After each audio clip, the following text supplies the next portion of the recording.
नमस्कार दोस्तों, मैं हूं अमर कड़ाले और आप देख रहे हैं आपका अपना चैनल जिसका नाम है इकोनॉमिक्स पाठशाला। दोस्तों, आज जो टॉपिक देखने वाले हैं उसका नाम है मोनोपोली। और हम लोग आज ये टॉपिक जो देख रहे हैं ये हमारे 12th इकोनॉमिक्स लेक्चर सीरीज के फॉर्म्स ऑफ मार्केट में आ जाता है। ठीक है, ऑलरेडी मैंने मोनोपोली के ऊपर एक जो वीडियो बनाया हुआ है, ऊपर मैंने आपको उसकी लिंक दी हुई है, बाजू में आप वो देख सकते हैं टॉपिक भी, जिसका वीडियो ऑलरेडी बना हुआ है, जिसमें मैंने features and different sources of monopoly के बारे में बात की है। आज हम लोग इस टॉपिक में मोनोपोली और डिफरेंट मोनोपोली टाइप्स के बारे में बात करने वाले। तो चलिए करते हैं टॉपिक को, मोनोपोली को। Let's begin with that. क्या है मोनोपोली? मोनोपोली, जब भी मैं ये वर्ड सुनता हूँ ना तो मुझे एक सत्या मूवी का डायलॉग आता है, बम्बई का भाई कौन कौन भाई। सत्या मूवी में एक डायलॉग है, बम्बई का किंग कौन, भिक्कू मात्रे। ये डायलॉग जब मैं सुनता हूं ना तो मुझे मोनोपोली टॉपिक की याद आती है। मतलब क्या है कि पूरे मार्केट का राजा मैं अकेला। क्यों? ये सब हम लोग आगे चल के देखते हैं कि ये ऐसा क्यों मुझे फील होता है। क्योंकि मोनोपोली जो वर्ड है उसका मीनिंग ही वही है। मतलब it's kind of becoming a king of the market. Economy की बात करें हम लोग, पूरी इकोनॉमी की जो मार्केट है या जो भी प्रोडक्ट है या जो भी सेगमेंट है या पूरी इंडस्ट्री है, ये पूरे इंडस्ट्री का राजा कौन? तो इकलौता मैं।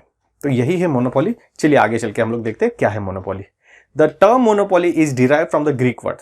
ये जो ग्रीक से बहुत सारे वर्ड्स आए हुए, जैसे कि मैंने आपको जो पहला चैप्टर था हमारा इंट्रोडक्शन टू माइक्रो इकोनॉमिक्स, ये फर्स्ट चैप्टर था हमारा 12th इकोनॉमिक लेक्चर सीरीज का, जिसका डिस्क्रिप्शन में लिंक है और ऊपर आपको नोटिफिकेशन भी आ जाएगा। पूरे वीडियो आप जब देखेंगे ऊपर उसका आ जाएगा। तो ये जो टॉपिक था वो पढ़ाते समय ही मैंने आपको ये दो वर्ड्स बताए थे। कौन सा? माइक्रो एंड मैक्रो, जो both the words have come from the Greek. जो ग्रीक लैंग्वेज है उससे ये दोनों वर्ड लिए गए थे। क्या? Micro and macro. वैसे ही ये मोनोपोली जो वर्ड है वो भी ग्रीक से डिराइव करता है, जिसका मोनो का मतलब है सिंगल एंड पॉली का मतलब है सेलर। तो इन दोनों को मिला के ये वर्ड बनाया हुआ है। जैसे कि आपको ये वर्ड से ही पता चला है, सिंगल सेलर मतलब in the whole market the total supply of the product, either product की जो भी है बेचने का अधिकार बोल सकते हो या उसको मैन्युफैक्चर करने का अधिकार, ये सिर्फ एक बंदे के पास है। और वो पूरा मार्केट क्या कर रहा है? वही ऑपरेट कर रहा है, पूरे मार्केट को सप्लाई वही कर रहा है, पूरी जनरेशन को, पूरे पब्लिक को सप्लाई उसी से जा रहा है। तो ये इसका मतलब है मोनोपोली। मतलब क्या? The controller of the market. जो भी प्रोडक्ट की बात करो, सेगमेंट की बात करो, तो या वो पर्टिकुलर इंडस्ट्री की बात करो, तो वो पूरे इंडस्ट्री को चलाने वाला या सप्लाई करने वाला, प्रोड्यूस करने वाला एक ही बंदा है। इसलिए उसको क्या बोला है? मोनोपोली। एंड ये जो प्रोडक्ट है मोनोपोली का, कोई भी अगर हम लोग बोल रहे हैं कि ये प्रोडक्ट है, इसकी मोनोपोली है, मतलब उस प्रोडक्ट का कोई भी सिमिलर प्रोडक्ट मार्केट में अवेलेबल नहीं है। Are you getting me? जैसे कि एक प्रोडक्ट है कि उसका सिमिलर कुछ भी नहीं है, सब्सटीट्यूट, जैसे कि उसके जैसा कोई भी नहीं है, अवेलेबल ही नहीं मार्केट में। There are number of products in the market कि उसका सब्सटीट्यूट नहीं होता है, तो वो प्रोडक्ट हम लोग क्या बोलते हैं? मोनोपोली बोलते हैं। बहुत बार ऐसे भी हुआ होगा कि आपने मोनोपोली वर्ड सुना होगा कि आप किसी आपके रिश्तेदार के लिए, शादी जब होती है, शादी से पहले हमारे को कुछ प्री वेडिंग जैसे शूट होता है ना, वैसे ही प्री वेडिंग बहुत सारी तैयारियां होती है ना, उसमें से एक सबसे इंपॉर्टेंट आता है। अगर आप मुंबई से बिलोंग कर रहे हो या दिल्ली से बिलोंग कर रहे हो, जो भी मेट्रो सिटीज है यहाँ से बिलोंग कर रहे हो, तो सबसे इंपॉर्टेंट पार्ट क्या होता है पता है? कि जैसे ही दोनों फैमिली डिसाइड करते हैं कि इनकी शादी करनी है, तो सबसे पहला काम जो किया जाता है वो होता है हॉल ढूंढो। शादी के लिए जगह ढूंढो, हॉल ढूंढो। जो भी हॉल्स अवेलेबल है उनकी बुकिंग होती है, तो उसके लिए ढूंढना पहले ज़रूरी है। और उस हॉल के हिसाब से डेट्स बहुत बार डिसाइड होती है, या इधर अगर आपने कुंडली वगैरह मिला के डेट डिसाइड कर ली तो वो डेट पे हॉल मिलना भी बहुत ज़्यादा इंपॉर्टेंट होता है। तो ये जब आप हॉल देखने के लिए जाते हो शादी के लिए, तो वहाँ पे बहुत बार होता है कि हमारी मोनोपोली, ये बोलते हैं हमारी मोनोपोली है। सुना होगा आप में से बहुत लोगों ने, नहीं सुना है तो शायद इन फ्यूचर में जाके आपको ये सुनना पड़ सकता है। तो यहाँ पे ये मोनोपोली मतलब क्या है कि हम लोग अकेली शादी का हॉल देते हैं? ऐसे नहीं, यहाँ पे मोनोपोली का मतलब थोड़ा अलग है। तो आप बोलोगे कि सर ने तो हमें सिखाया था कि मोनोपोली मतलब ये अकेला ही बनाएगा करेगा, इसके जैसा कोई बना नहीं सकता। नहीं, यहाँ पे वो मोनोपोली का वर्ड अलग होता है। यहाँ पे मोनोपोली का वर्ड का जो मीनिंग उन्होंने वहां पे लिया हुआ है, मतलब क्या है कि हमारा हॉल है, खाना भी हम ही देंगे, हमारे यहाँ पे अलावा यहाँ पे खाना कोई और का चलेगा नहीं। Are you getting me? अगर आपको ये हॉल चाहिए, यहाँ पे आप शादी करवाना चाहते हो, तो खाना या जो भी है डेकोरेशन या फोटोग्राफी, वीडियोग्राफी, ये सब हम लोग प्रोवाइड करेंगे। आपको हमसे ही खरीदना पड़ेगा, आप किसी और से नहीं खरीद सकते हो। नॉर्मली फोटोग्राफी, वीडियोग्राफी के साथ ऐसे नहीं होता है, वो you can choose your own, कोई भी ले सकते हो। बट बहुत बार ऐसे होता है कि हमारा हॉल है, डेकोरेशन हम ही करेंगे, हमारा हॉल है, खाना हम ही आपको देंगे, आपको हमसे ही लेना पड़ेगा। तो ये मोनोपोली का वहाँ पे थोड़ा मीनिंग अलग हो जाता है, क्योंकि मार्केट में there are number of other sellers who are caterers जो आपको खाना दे सकते हैं, बट उनकी कंडीशन है। तो यहाँ पे ये मोनोपोली का वर्ड हमारे जो डे टू डे लाइफ में आप सुनोगे तो वहां पे ज्यादा आपको सुनने को मिल सकता है। ठीक है, दूसरा हम लोग देखते हैं अभी डेफिनेशन क्या है इसका। According to E.H. चैम्बरलिन, ये जो इकोनॉमिस्ट है, इन्होंने इसका डेफिनेशन थोड़ा सिंपल वर्ड में लिया हुआ है, तो मैंने वो लिया हुआ है। पहले तो चैम्बरलिन कौन है, तो ये भाई साहब है चैम्बरलिन। ठीक है, जो पैदा हुए थे 1899 और उनकी ध्यान जो हुई थी 1967 में हुई थी। इनके बारे में हम लोग आगे चल के किसी और चैप्टर में डिटेल में थोड़ा जानकारी ले लेंगे, आज के लिए आप इतना ही देख लो। वो क्या कह रहे हैं, according to him monopoly refers to the single firm which has control over the supply of a product, which has a control over the supply of product which has no substitute. मतलब ये ऐसी firm है जो उस product को बना रही है जिस प्रोडक्ट का मार्केट में कोई भी सब्स्टिट्यूट अवेलेबल नहीं है। ये अकेली फर्म है जो इस प्रोडक्ट को बना रही है। Are you getting me? तो उनके हिसाब से मोनोपोली कौन है? It's a kind of a firm which is producing a product which product has no substitute in the market. ठीक है, तो हम लोगों ने मोनोपोली कहां से डिराइव किया ये देखा, मोनोपोली किसको बोलते हैं ये देखा, और उसका डेफिनेशन भी देखा।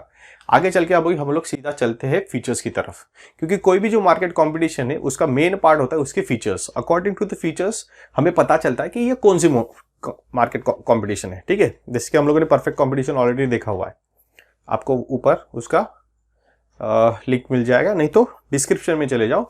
पूरे 12th इकोनॉमिक्स के सारे लेक्चर जो अभी तक हुए मैंने उसका लिंक्स दिया हुआ है। ठीक है, तो अभी हम लोग शुरू करते हैं फीचर्स ऑफ द मोनोपोली। क्या है पहला फीचर? सबसे पहला है सिंगल सेलर, एक ही बंदा बेचने वाला। ये कहां पे हो सकता है? होता है, या अगर आप फोटो देखोगे तो आपको आइडिया आ जाएगा कि मैं किसकी बात कर रहा हूं। There are number of places in the world, बोल सकते हैं इंडिया में भी है, कि जो आइसोलेटेड है, जहां पे जाना मुश्किल है या जहां पे प्रोडक्ट्स ले जाना मुश्किल है। जब मैं आपको बता देता हूं कि जब मैं कश्मीर घूमने गया था तो वहां पे ट्रांसपोर्टेशन इतना डिफिकल्ट है ना, कि मतलब बर्फबारी की बात ही नहीं कर रहा हूं, कि आप बहुत बार पहाड़ों में जाओगे ना, कश्मीर गए हो तो क्या देखोगे, बर्फीले पहाड़ वगैरह, ऊंची जगह पे जाओगे आप, जैसे गुलमर्ग है, सोनमर्ग है, नंबर ऑफ अदर प्लेसेस जहां पे ट्रांसपोर्टेशन डिफिकल्ट है। और यहाँ पे उस वजह से ना there are number of people staying in that place are very few, बहुत कम लोग वहां पे रहते हैं। ऐसी कुछ जगह है जहां पे है कुछ चीजों की कमी है, तो उस जगह पे प्रोडक्ट पहुंचाना बहुत डिफिकल्ट हो जाता है। जैसे कि मैंने देखा हुआ है कि जो गधे रहते हैं ना, उनके ऊपर वो माल डाला जाता है पूरा और पहाड़ पे पहुंचाया जाता है, क्योंकि आप जब पहाड़ पे ऊपर जाओगे तो आपको भूख लगी, कुछ ना कुछ खाना चाहोगे, तो वहां पे कुछ स्टॉल्स रहेंगे जो बना के देंगे। ज्यादातर आपको मैगी मिलेगी वहां पे, ऐसे पहाड़ों की जगह पे जाओगे तो, क्योंकि मैगी जो जल्दी बन जाती है 2 मिनट्स में और जल्दी हमको अवेलेबल हो जाती है। तो ऐसी जगह पे जो सेलर रहता है वो अकेला रहता है। बहुत सारे प्लेसेस आपको मिलेंगे जहाँ पे एक ही है, या कुछ हाईवे रहेगा, आइसोलेटेड हाईवे, वहाँ पे एक आध दुकान रहेगी। तो in that place if he is a single seller in particular place, तो वो क्या करेगा, खुद की मनमानी करेगा। 5 रुपए का बिस्किट 10 रुपए में लेना है तो लो, नहीं तो जाओ। क्यों? मैं अकेला हूँ, आपके पास ऑप्शन नहीं है, आपको मेरे से ही खरीदना पड़ेगा। इस वक्त क्या हो जाता है, it becomes a monopoly. Hello, आप समझ रहे हो क्या बोल रहा हूँ?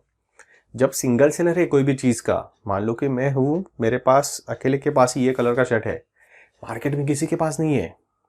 आप कोई जगह पे जगह हो जाए, फैशन स्ट्रीट हो या कनॉट प्लेस दिल्ली का, या कोई भी मार्केट है जहां पे अगर एक बंदा है उसी के पास है वो शर्ट, मीन्स व्हाट, वही सिंगल सेलर है जिसके पास वो प्रोडक्ट अवेलेबल है। इन दैट केस वो उसका मोनोपोली बन जाता है। तब वो जो बोलेगा वो प्राइस पे शायद आपको खरीदना पड़ सकता है। सो single seller becomes the first feature of monopoly. सबसे इंपॉर्टेंट है, क्योंकि उसके मीनिंग में ही है। मोनो मतलब क्या है, सिंगल, पॉली मतलब क्या है, सेलर, मीन्स सिंगल सेलर। ये सबसे पहला और इंपॉर्टेंट फीचर है मोनोपोली का। ठीक है, आगे चल के दूसरा देखते हैं। Second feature is no close substitute. जब सिंगल सेलर है, वो अकेला ही प्रोडक्ट बना रहा है, वो अकेला ही प्रोडक्ट बेच रहा है, जो प्रोडक्ट की हम लोग बात कर रहे हैं, और उसको अगर हम लोग मोनोपोली बोल रहे हैं तो सब्स्टिट्यूट का सवाल ही नहीं आता है। सब्स्टिट्यूट मतलब क्या है, जैसे कुछ साल पहले पार्ले जी, ग्लूकोज बिस्किट बनाने वाला पार्ले जी इकलौता ब्रांड था। जब मैं छोटा था मुझे याद है, कुछ समय बाद वो एक कंपनी आ गई, ब्रिटानिया ने फिर टाइगर लाया, फिर सनफीस्ट आई, सनफीस्ट ने लाया, देन प्रिया गोल्ड करके कंपनी उसने लाया, number of companies discovered later on, और उन्होंने अपने अपने ग्लूकोज बिस्किट लेके आए। लेकिन सबसे पहले किसका था? पार्ले जी। सब्स्टिट्यूट था क्या? कोई भी नहीं। जैसे मुझे याद है बचपन में कोलगेट एक ही था, और था एक सिबाका करके था, वो भी था, बट मोनोपोली मार्केट में कौन है? वही है जो अकेला है। उसको अगर कोई सब्स्टिट्यूट नहीं है then it becomes a monopoly seller. I think monopoly feature हो सकता है मार्केट का, वो कॉम्पिटिटिव से। There are number of products कि जिसके क्लोज सब्स्टिट्यूट हो सकता है। अभी आप बोलोगे क्लोज सब्स्टिट्यूट मतलब क्या है?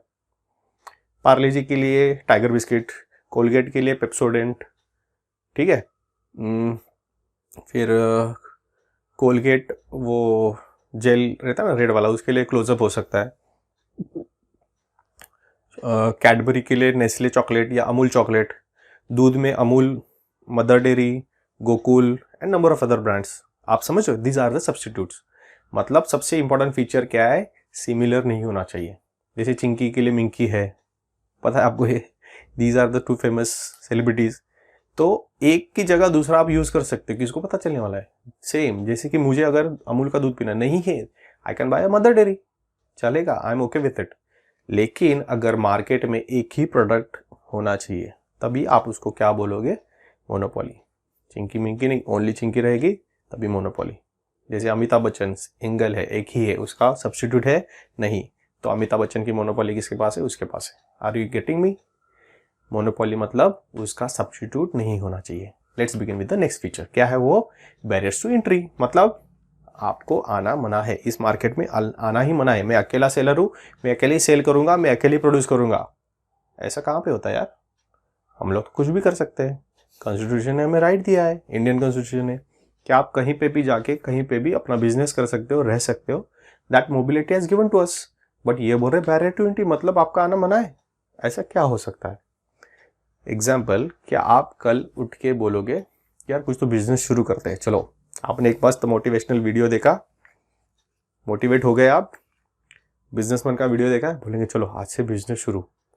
और आपने सोचा क्या बिजनेस करते हैं, क्या बिजनेस करते हैं, तो ये सोचते सोचते ऐसा होना चाहिए कि उसमें फ़ायदा हो और कोई नहीं कर रहा है, तो मैं अगर करूँगा शुरू तो मुझे फ़ायदा होगा। ऐसा कौन सा बिजनेस है? तो आप सोचते हो एक काम करते, चलो बंदूक बनाने का बिजनेस शुरू करते हैं। हेलो, कर सकते हो? नहीं कर सकते। इंडिया में इंडिविजुअल आदमी को गन्स, बंदूक वगैरह ये सब बनाना क्या है? मना नहीं है। So boss, there is only one person, one entity, organization who can make the guns in India. कौन? गवर्नमेंट। उसके अलावा आप नहीं कर सकते, या गवर्नमेंट ऑथराइज एजेंसी जो है गवर्नमेंट की वही बना सकते हैं। तो बोला ये नहीं बना सकते, चलो ठीक है, दूसरा क्या बनाते हैं? चलो एक काम करते हैं, हम लोग सब किसके लिए कर रहे हैं? पैसे के लिए तो कर रहे हैं। बिजनेस किसके लिए करते हैं? पैसे के लिए करते हैं। तो चलो एक काम करते हैं, पैसे ही बना देते हैं। हेलो, आज के बाद मैं ही साइन करूंगा गवर्नमेंट ऑफ इंडिया करके, और मैं खुद की करेंसी प्रिंट कर लेता हूँ। पॉसिबल है? नहीं। पहले तो कोई वो उसको एक्सेप्ट नहीं करेगा। अगर आप एग्जैक्टली गवर्नमेंट की एंटिटी जो है कॉपी करोगे नोट की, तो वो भी इलीगल है। You can not print the money. ये बिजनेस नहीं हो सकता। क्यों? ये करना मना है legally. You are not allowed to do that. Only government के पास उसकी अथॉरिटी है बनाने की। तो in that case you are getting barricaded, मतलब आपको रोका जा रहा है यहाँ पे कि नहीं, ये आप नहीं कर सकते हो।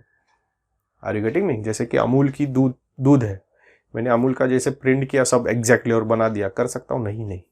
आपको अगर करना है अमर करके करो, आपका नाम अमर है, आप करो। अमूल का नाम यूज नहीं कर सकते। So there are certain things where there is a barrier to entry. आपको वहां पे एंट्री नहीं है। कुछ भी रीजन हो सकता है, नेचुरल कंडीशन हो सकती है, लीगल कंडीशंस हो सकती है। जैसे कि मैं भी ये जो वीडियो बना रहा हूँ, ये मैं जब यूट्यूब पे अपलोड करूंगा तो इसका कॉपीराइट खरीद मेरे पास रहेगा, बट मैंने ओपन रखा है। आप यूज कर सकते हो मेरा वीडियो, किसी को भी शेयर कर सकते हो, आपको चाहिए तो यूज कर सकते हो, आपके कॉलेज में दिखा सकते हो, anywhere you can use it. क्यों? मैंने ओपन रखा, ओपन सोर्स रखा हुआ है। लेकिन देयर आर सर्टेन वीडियोस जिसका कॉपीराइट है, आप उसको यूज नहीं कर सकते without the permission of the owner. Are you getting me? तो यहाँ पे क्या हो जाता है? बैरियर टू एंट्री हो जाता है। मैंने क्या बोला? There are certain things where you can not enter due to legal and number of other conditions. तो उसको हम लोग क्या बोलेंगे? ये मोनोपोली का फीचर है, बैरियर टू एंट्री। इसके बाद आता है नेक्स्ट वाला, that is control over the market supply. जो हमारे मोनोपोली के जो फर्स्ट हम लोगों ने देखा था, सेकंड पॉइंट था, उसी में लिखा था दैट मोनोपोली कौन हो सकता है? अ firm which has the control over the market supply, कि मार्केट में जितना भी माल जो जा रहा है, पहले तो प्रोड्यूस मैं ही कर रहा हूँ और मैं ही सप्लाई को कंट्रोल करूंगा कि कितना मार्केट में होना चाहिए, कितना नहीं होना चाहिए। मतलब कंट्रोल करने की क्या जरूरत है। जब मैं मार्केट में कोई प्रोडक्ट बेच रहा हूँ और मार्केट में उसका सप्लाई ज़्यादा हो गया, डिमांड से ज़्यादा, तो अल्टीमेटली उसका प्राइस कम हो जाएगा। आप बोलोगे ये क्या है, तो उसके लिए law of demand, law of supply देखना पड़ेगा। वीडियो दिया हुआ है डिस्क्रिप्शन में, जाओ और देखो, तब मैं क्या बोल रहा हूँ समझ में आ जाएगा। मतलब जब मार्केट में डिमांड से ज़्यादा सप्लाई हो जाता है, एक्सेस प्रोडक्ट, तो उसका प्राइस क्या हो जाता है, अफेक्ट हो जाता है, धीरे धीरे कम हो जाता है, क्योंकि प्रोडक्ट ज़्यादा है। तो बार्गेनिंग पावर किसके पास आएगा, डिमांड करने के पास, क्योंकि 10 लोगों के पास है, मुझे अकेले को खरीदना है, so I will bargain with them ना। आप नॉर्मली यही करते हो जब आप फैशन स्ट्रीट वगैरह ऐसे कोई कपड़े के मार्केट में जाते हो, ओपन मार्केट है, मैं मुंबई में बिलोंग करता हूँ, तो मुंबई में कुलाबा कॉजवे है, बैंड्रा लिंकिंग रोड है, फैशन स्ट्रीट है एंड नंबर ऑफ अदर्स। वहां पे जाने के बाद क्या होता है, एक ही प्रोडक्ट 10 लोगों के पास होता है, so we are trying to bargain with them. तो सबसे कम कौन दे रहा है, हम लोग कोशिश करते हैं, क्यों, डिमांड से ज्यादा सप्लाई वहां पे। लेकिन अगर एक ही के पास रहेगा वो प्रोडक्ट, बाकी किसी के पास नहीं है, और वो टाइम पे मतलब सप्लाई जब कम रहेगा एंड डिमांड ज्यादा रहेगी, then there will be the higher price for the product. Monopoly firm यही करती है normally, they control the market supply for their benefit. Are you getting me? मतलब क्या करेगी, सबको नचाएगी अपनी उंगलियों से कि बॉस ये चाहिए आपको तो ये प्राइस देना पड़ेगा, unless you have to left with it, कि आपको वो नहीं मिलेगा। तो मोनोपोली फर्म क्या करती है, मार्केट को सप्लाई करती है, उसका बहुत बड़ा इंपॉर्टेंट फीचर्स है। ठीक है, इसके बाद आता है price maker. He is the price maker. मैं अकेला प्रोड्यूस कर रहा हूं तो मैं खुद डिसाइड करूंगा प्राइस क्या है। ये मेरा शर्ट है, 1 लाख रुपए का बेचूंगा, जैसे एप्पल है, हमारी प्राइस सबसे हटके और अलग रहेगी। 1.5 लाख रुपए का फोन आ रहा है, लेना है तो लो, तो बाढ़ में जाओ। क्यों करता है ये सब? Because he has monopoly with it, his brand है। अगर आपको खरीदना है तो यही प्राइस पे खरीदना पड़ेगा, सस्ते में नहीं आएगा। मोनोपोली फर्म क्या करती है, प्राइस मेकर है। But there is one problem with it, मैं आपको बताता हूँ। ये प्राइस मेकर होने के बाद भी क्या करती है, बहुत सारे कैलकुलेशन करने के बाद ही डिसाइड करती है कि प्राइस क्या रखना है। आप बोलोगे ऐसा क्यों सर, मोनोपोली है, अकेले का प्रोडक्ट है, वो जो चाहिए प्राइस रखे हमको खरीदना पड़ेगा। बट बॉस, मार्केट में कैपेसिटी भी होनी चाहिए ना खरीदने वालों की। आपको एक एग्जांपल बताता हूँ कि पार्ले जी का ही एग्जांपल ले लेते। हमारा फेवरेट है, बहुत पसंदीदा का बिस्किट है, पूरे इंडिया का नहीं, वर्ल्ड में भी शायद बेचा जाता है वो। ठीक है, तो हम लोग पार्ले जी का एग्जांपल लेके मैं आपको समझा देता हूँ कि ये प्राइस मेकर होने के बाद भी प्राइस का कैलकुलेशन करके क्यों प्राइस डिसाइड करता है। मोनोपोली है, जो चाहिए प्राइस रख सकता है, बट नहीं होता है वैसे। क्यों, बता देता हूँ। उसमें भी उसका ही फायदा है, उसका ही वो बेनिफिट खुद का सोच के ही ये सब करता है। क्यों, बता देता हूँ। कि पार्ले जी कितने का आता है, 5 रुपए का। जब उसकी प्राइस 5 रुपया है तो खाली 1 लाख कस्टमर उसको खरीद रहे हैं। ध्यान से सुनो, 5 रुपए की प्राइस है तब 1 लाख लोग खरीद रहे हैं, मतलब टोटल रेवेन्यू कितना जनरेट होगा, 5 मल्टीप्लाई बाय 1 लाख, मतलब 5 लाख। हेलो, सिंपल है, एकदम कैलकुलेशन सिंपल है। लेकिन जब पार्ले जी उसकी प्राइस 5 रुपए से 4 रुपए कर देता है, तो जो खरीदने वालों की संख्या है वो सीधा 1 लाख से 10 लाख हो जाती है। हेलो, आप बोलोगे ऐसे कैसे सर? क्योंकि क्या होता है, there are number of people, वो सोचते कि 5 रुपए महंगा है, इतना हम लोग उसके लिए नहीं खर्चा कर सकते। लेकिन जब 4 रुपया हो जाता है, वो सोचते अरे चलो सस्ता हो गया, हम लोग खरीद लेते, और ये अफोर्डेबल प्राइस है उनको लगता है। तो 4 रुपया जैसे ही हो जाता है, क्या हो जाता है, 10 लाख लोग खरीदने की कैपेसिटी रखते हैं।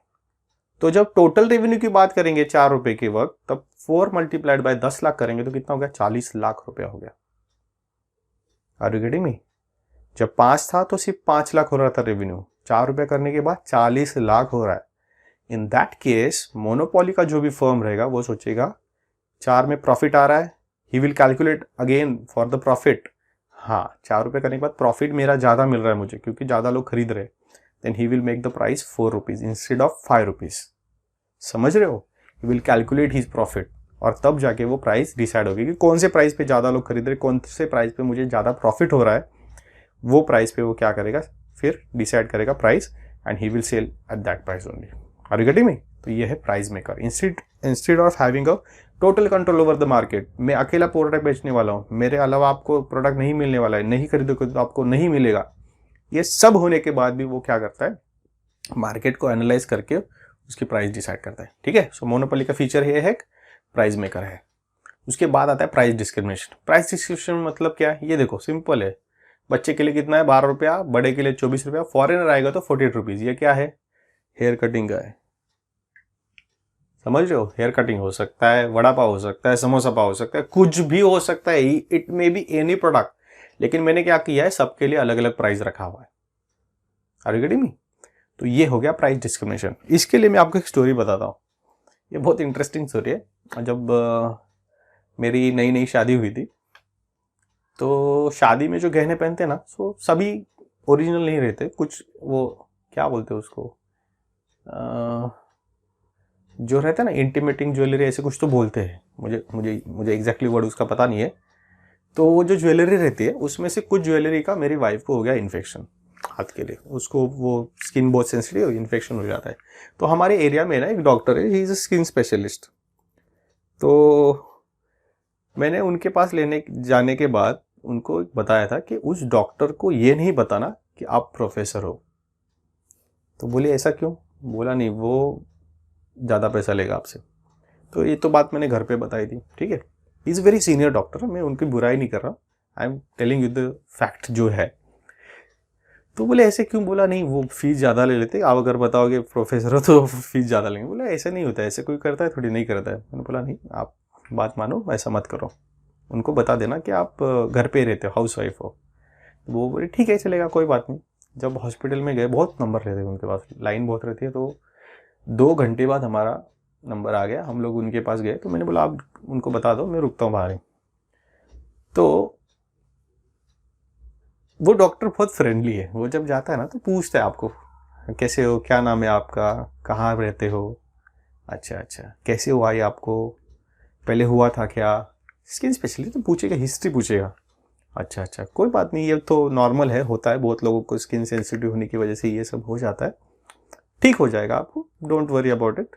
बहुत ही सीनियर है, 80 एज रहेगा उनका। तो ये सब बातें पूछते हैं, कोई बात नहीं बेटा ठीक हो जाएगा, ये नॉर्मल है, ऐसे वैसे करके मैं ये दूंगा वो दूंगा, वो आप ठीक से खाओ। खाने में क्या खाते हो, ज़्यादा ऑयली मत खाना, ज़्यादा बाहर जाना होता है क्या, स्किन एक्सपोजर है क्या, मतलब धूप से आपको ज़्यादा कॉन्टैक्ट होता है क्या, ट्रैवलिंग करते हो क्या, वगैरह वगैरह। अच्छा जॉब क्या करते हो आप। फाइनली वो पहुंच जाते हो उस क्वेश्चन के ऊपर। तो ये सब बातें करते करते मेरी वाइफ भूल गई जो मैंने बताया था, एंड उन्होंने बोल दिया कि मैं हूँ प्रोफेसर। अच्छा प्रोफेसर हो, very good good good. Professor को तो अच्छा सैलरी रहता है ना अभी 7th पे वगैरह, ये सब होने के बाद बोला हाँ हाँ अभी अच्छा हो गया, पहले नहीं था वगैरह। ये सब बातें करते करते बाहर आ गए। एंड फाइनली जब उनके रिसेप्शनिस्ट है वहाँ पे पेमेंट देते वक्त उन्होंने मांग लिया 1000 रुपया दे दो।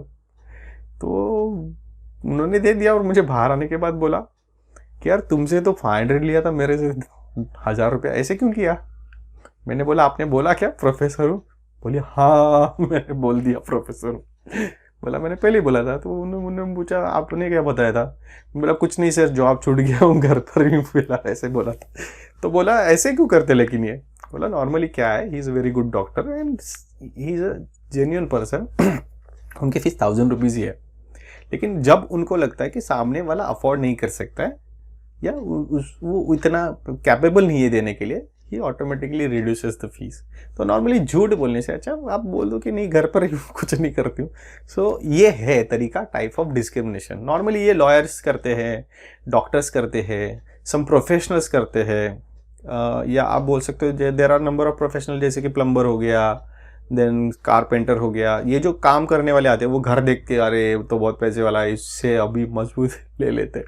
तो ये होता है जब मोनोपोली की बात करते हैं। He is a very senior and very known skin specialist in that area. तो उसका एक काइंड ऑफ मोनोपोली, उसके नाम का मोनोपोली है कि ये एरिया में वही चलेगा। तो ये हो गया प्राइस डिस्क्रिमिनेशन। आई होप आपको ये स्टोरी अच्छी लगी होगी। आपके साथ अगर ऐसे हुआ होगा तो कमेंट में ज़रूर बताना, मज़ा आ जाता है। ठीक है, तो ये डिस्क्रिमिनेशन काइंड ऑफ टाइप है, ये जो मोनोपोली करता है। ये जस्ट बिकॉज कि कुछ मान लो मैं मुंबई में प्रोड्यूस कर रहा हूँ तो पुणे में मैं अगर वही प्राइस नहीं दे सकता, ये मुंबई में मैं रहता हूँ, ट्रांसपोर्टेशन कॉस्ट कम है, पुणे में मेरा ट्रांसपोर्टेशन कॉस्ट बढ़ रहा है, तो I will charge different price over there. Are you getting me? Delhi भेजना है, दिल्ली में शायद प्राइस अलग हो सकता है. So due to number of other reasons and number of different things to make the maximum profit, जैसे अफोर्डेबिलिटी, जो मैंने बोला जो 1000 दे सकता है उससे 1000 ही लूंगा, उससे 500 क्यों लूँ. But there are some consumers who can not afford the 1000 rupees price, तो मैं उसको प्राइस क्या कम में दे दूंगा. ये आप बोलोगे कि बाजू बाजू में रहते तो ऐसे कैसे कर सकते हो. नो, नॉर्मली ये जो डिस्क्रिमिनेशन होता है, प्राइस डिस्क्रिमिनेशन, ये एरिया वाइज होता है या कस्टमर कैटेगरी वाइज होता है. जैसे कि आप यहाँ पे देख रहे हो क्या लिखा हुआ है, children 12 rupees, adult 24 rupees. But foreigner भी एडल्ट ही है, but may be he has a more buying capacity, वो ज़्यादा पे कर सकते हैं. तो इसलिए मैंने क्या किया, 48 रुपीज़ लगा दिया. नॉर्मली ये जो बोर्ड रहता है ना हमारे जो टूरिस्ट प्लेसेस है वहाँ पे होता है. देखो आप, फॉरेनर के लिए अलग चार्ज होता है. कोई भी फोर्ट देखने के लिए जाओ या जू देखने के लिए जाओ, this kind of boards are there. ठीक है. तो इसके बाद हम लोग देखते हैं next one is what, no distinction between firm and the industry. ये क्या होता है, देखो ये है फर्म, अलग अलग है, इंडिविजुअल यूनिट्स है, वो अकेले काम कर रही है. लेकिन मान लो कि ये जो अलग अलग फर्म है वो सिमिलर काइंड ऑफ प्रोडक्ट बना रही है. Getting me? वो क्या कर रही है, सिंगल फर्म ही है बट डिफरेंट डिफरेंट प्रोडक्ट बना रही है, तो वो डिफरेंट हो गए. बट सिमिलर प्रोडक्ट बना रहे हैं तो उनका बन के इंडस्ट्री हो जाता है. जैसे कि steel industry, then auto industry, then manufacturing, कुछ कॉटन इंडस्ट्री, जूट इंडस्ट्री. ये मतलब क्या है, इंडस्ट्री मतलब वो फर्म्स का एक बंच जो सिमिलर प्रोडक्ट बना रहे हैं, वो मिलके हो जाता है इंडस्ट्री. लेकिन यहाँ पे क्या है, मोनोपोली में एक ही बंदा है जो मार्केट में बना रहा है, तो वही हो गया पूरा इंडस्ट्री. आप बोलोगे ऐसा कौन सा फर्म होता है यार सर, आप बोल रहे हो कि वही इंडस्ट्री होता है. जैसे कि एक मोनोपोली है, 1956 में एक इंडिया में कंपनी स्टैब्लिश हुई थी जिसका नाम था LIC of India, life insurance corporation of India. Till the year 2000 साल तक, मतलब 56 टू 2000, मतलब 44 ईयर्स पूरे इंश्योरेंस इंडस्ट्री में उसका ही मोनोपोली था. Hello, are you getting me? But LIC इतना बड़ा कंपनी है that itself become a industry, insurance industry वो खुद बन गया. आप बोलोगे ऐसे इतना कितना, मतलब कितना बड़ा कंपनी है. हमने तो सुना है रिलायंस बहुत बड़ा कंपनी है, टाटा बहुत बड़ा कंपनी है. आप बोल रहे हो LIC बड़ा कंपनी है. तो LIC इतना बड़ा कंपनी है कि 12 लाख एजेंट है उसके. एजेंट स्टाफ की बात करो अलग से. And there are number of countries, only 4 exist in world जिसका पॉपुलेशन LIC के कस्टमर बेस से ज्यादा है. हेलो, बहुत भयानक बोला हूं मैं अभी. There are only 4 countries in the world जिनका पॉपुलेशन LIC के कंज्यूमर बेस से ज्यादा है. इतना कंज्यूमर बेस है उसका. तो इतना बड़ा कंपनी जब होता है, it self become a industry. तो यही फीचर है. तो LIC का मोनोपोली 44 ईयर चला था. 2000 में IRD एस्टेब्लिश हुआ and we welcome the other companies also to work in the India. Okay. इसके बाद हम लोग देखेंगे टाइप्स ऑफ मोनोपोली. कितने टाइप से, सर्टन टाइप से फटाफट देख लेते हैं क्योंकि हम लोगों ने मेन जो पार्ट था फीचर्स वो डिस्कस कर लिया. पहला पार्ट है private monopoly. Private monopoly means it is a firm which privately operate, मतलब इंडिविजुअली मैं खुद चला रहा हूँ, मेरी कंपनी है. कौन सी कंपनी? इकोनॉमिक पार्ट चला, मेरा चैनल है, मेरी फर्म है, मैं क्या बना रहा हूँ, वीडियोस. किसके लिए? इकोनॉमिक्स के लिए. Similarly there are number of companies in the market which has monopoly. जैसे कि एक कंपनी जिसका मोनोपोली है, कौन सा है? टाटा. कौन सी सेगमेंट में? नैनो. नैनो ऐसी कार है जो रतन टाटा जी ने बनाई थी, जो कि 1 लाख रुपए में मिलने वाली थी. मार्केट में मुझे एक कंपनी बताओ जो 1 लाख रुपए में गाड़ी बना रही है, कोई नहीं है. तो इस सेगमेंट में उसका मोनोपोली है. किसका? टाटा नैनो का. अभी तो कंपनी ने वो मैन्युफैक्चरिंग वगैरह बंद कर दिया क्योंकि हम लोग इंडियन थोड़े अलग सोचने वाले थे. भाई साहब ने बहुत नोबल कॉज के लिए गाड़ी बनाई थी ताकि गरीब लोग उसको अफोर्ड कर सके. लेकिन वो गरीब लोग सोच रहे हैं ये खरीदी तो हम लोग गरीब मालूम है करके मालूम पड़ जाएगा, तो हम लोग ये गाड़ी नहीं खरीदेंगे. मतलब ये मेंटेलिटी है इंडिया में कि शो ऑफ करने के लिए हम लोग एप्पल का फ़ोन ले लेते हैं 1.5 लाख रुपए का. लेकिन जो गाड़ी पर्पस के लिए बनाई थी कि गरीब लोग उसको खरीद के सेफली ट्रैवल कर सकेंगे. तो ये जो फीचर है इसका क्या था? 1 लाख रुपए में गाड़ी. इसके कंपेयर में कोई अदर प्रोडक्ट नहीं है. दैट मीन्स इस सेगमेंट में उसकी मोनोपोली थी. सो ये क्या हो गया? प्राइवेट मोनोपोली, क्योंकि टाटा प्राइवेट कंपनी है. इसके बाद आ जाता है पब्लिक मोनोपोली. मतलब गवर्नमेंट की कंपनी जी और कोई नहीं कर सकता। जैसे मैंने बोला कि नोट छापना नहीं कर सकते, मिंट क्या बोलते हैं उसको, टकसाल बोलते हैं हिंदी में, उसी के पास अथॉरिटी वो प्रिंट करने की, आरबीआई और गवर्नमेंट मिलकर दोनों वो प्रिंट कर सकते हैं। इसके बाद आर्म्स एंड एम्युनिशन, गवर्नमेंट ही आज की डेट में बना रहा है। There are number of other public monopolies where exist, but thanks to the Modi साहब कि जिन्होंने धड़ाधड़ करके अदानी और रिलायंस को सब करके बेच दिया, और ये जो पब्लिक मोनोपोली थी नंबर ऑफ सेक्टर्स की, वो हमारे पास से चली गई है। एनीवेज, शायद उसका अच्छा बुरा मैं बात नहीं करता हूँ, हम लोग इसी टॉपिक पे ध्यान देते। तो पब्लिक मोनोपोली, ये जो आप पिक्चर देख रहे हो, ये किसका है? Railway, Indian railway. किसके पास है? पब्लिक के पास है नहीं था, सॉरी। तो पब्लिक मोनोपोली, ठीक है। इसके बाद आता है, अच्छा पब्लिक मोनोपोली मतलब गवर्नमेंट ही वो ऑपरेट कर सकती है, गवर्नमेंट के अलावा कोई नहीं कर सकता। इसके बाद आता है लीगल मोनोपोली। लीगल मतलब क्या है? लीगल, लॉ, बाय लॉ वहां पे एंटर करना मना है। जैसे बोला था आर्म्स एंड एम्युनिशन, देन क्या बोला था, करेंसी प्रिंटिंग, और अदर भी होता है जैसे कि कॉपीराइट्स, पेटेंट्स, देन ये लीगल है। मतलब कॉपीराइट मतलब ये जो वीडियो आप देख रहे हो इसका कॉपीराइट मेरे पास है। यूट्यूब लेन लाइसेंस मेरे नाम पे जो है ना, यूट्यूब का लाइसेंस, वो मैं अपलोड कर दिया तो आप कोई अपलोड नहीं कर सकते आपके चैनल पे। हाँ, शेयर कर सकते हो, आई होप आप लोग करोगे वो। तो ये लीगली मोनोपोली बन जाती है कि ये प्रोडक्ट लीगली उसका है, इसके अलावा कोई नहीं यूज कर सकता। जैसे कि आपने देखा होगा कि आप रीबॉक करके शूज नहीं बना सकते हो, रीबुक करके आपने बहुत देखा होगा। तनु वेड्स मनु में उसने बोला रीबॉक नहीं मिला तो रीबुक से ही काम चला लिया।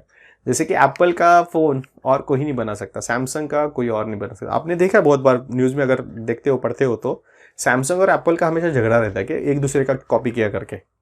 तो नहीं कर सकते, legally they own that company and all the rights are with them, आप उसको कॉपी नहीं कर सकते हो, it becomes a legal monopoly, ठीक है। तो वो उसके अलावा कोई नहीं कर सकता। नेचुरल मोनोपोली मतलब ये मेरा सबसे फेवरेट है, अल्फांसोज मैंगोज। अगर आपने खाया नहीं होगा, गलती से नहीं खाया होगा, तो बॉस मार्च अप्रैल के बाद अवेलेबल होता है, ज़रूर खाना, मेरा फेवरेट फ्रूट है। तो मतलब क्या, ये कहाँ पे उगता है? ये रत्नागिरी, देवगढ़, ये जो रीजन है, कोकन रीजन, यहीं पे प्रोड्यूस होता है।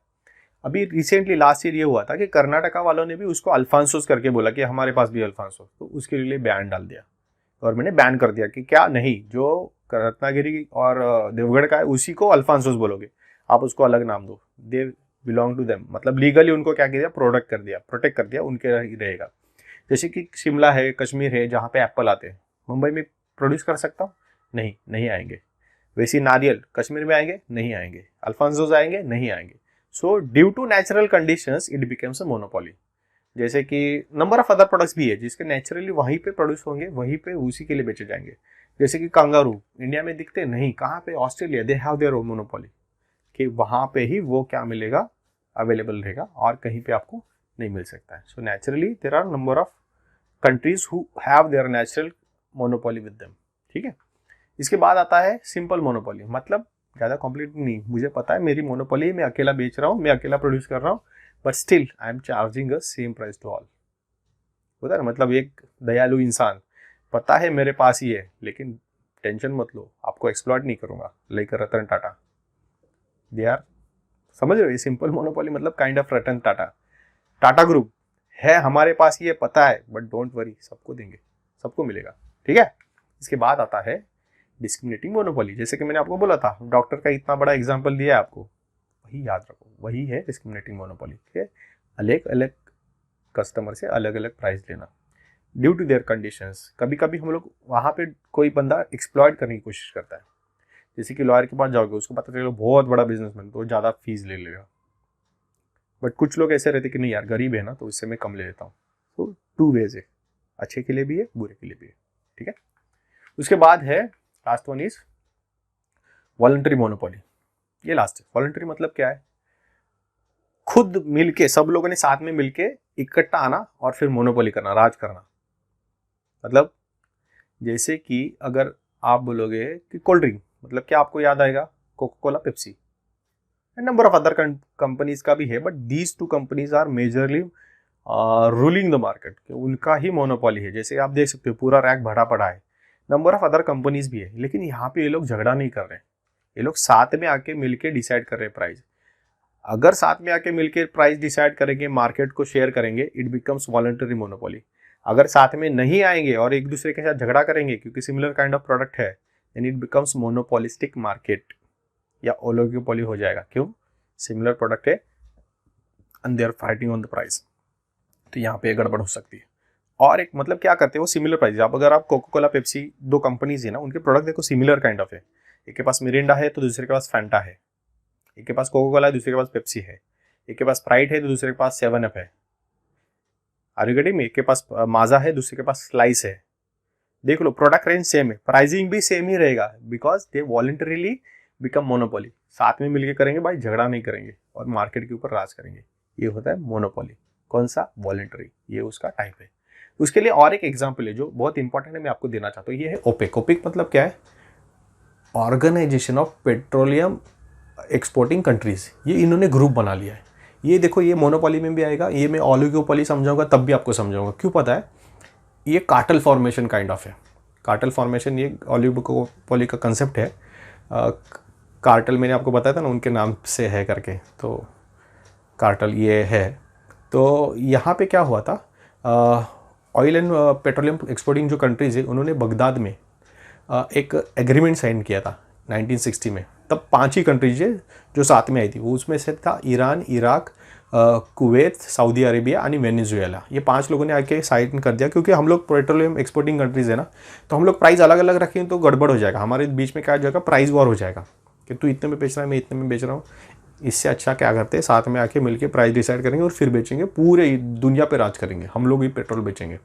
तो उसके बाद क्या हुआ, वो जब फॉर्मेशन फाउंड हुआ, शुरू हुआ, तो लोगों को लगा जो दूसरी कंट्रीज थी जो पेट्रोलियम प्रोडक्ट बनाते थे, उनको लगा नहीं यार हम लोग को भी इसके साथ जाना है। तो धीरे धीरे क्या हुआ, नंबर ऑफ कंट्रीज अदर जो थी जिनके पास पेट्रोलियम ज़्यादा था, वो भी साथ में जुड़ती गई और ये बड़ा ग्रुप बनते गया। बट लेटर ऑन बाद में वापस वही हुआ, एक एक बाहर चले गए। जैसे यूरोपियन यूनियन से हम लोगों ने देखा, ब्रिटेन बाहर चला गया, वैसे ही एक बाहर चले गए। और अभी रिसेंटली वहाँ पे 13 ही कंट्री, वो 13 कंट्री कौन सी है? तो ये सारी कंट्री है। देखो, इक्वेडोर है, Venezuela, Algeria, Libya, Iraq, Kuwait, Iran, कतार, यूनाइटेड अरब ऑफ इमिरेट्स जिसको हम लोग दुबई बोलते हैं, सऊदी अरेबिया, नाइजीरिया, अंगोला।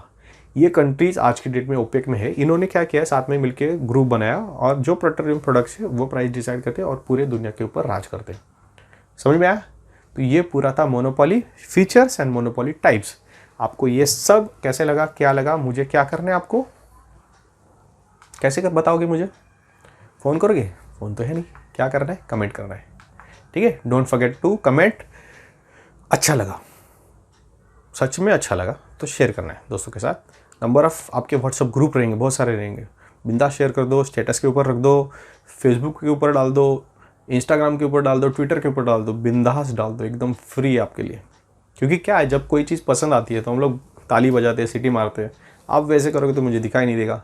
हाँ, पता कब चलेगा? जब आप कमेंट में लिखोगे, शेयर करोगे। और अगर ऐसे ही आपको मज़ेदार वीडियो चाहिए तो सब्सक्राइब करो चैनल के लिए। ठीक है, thank you so much, bye bye, take care.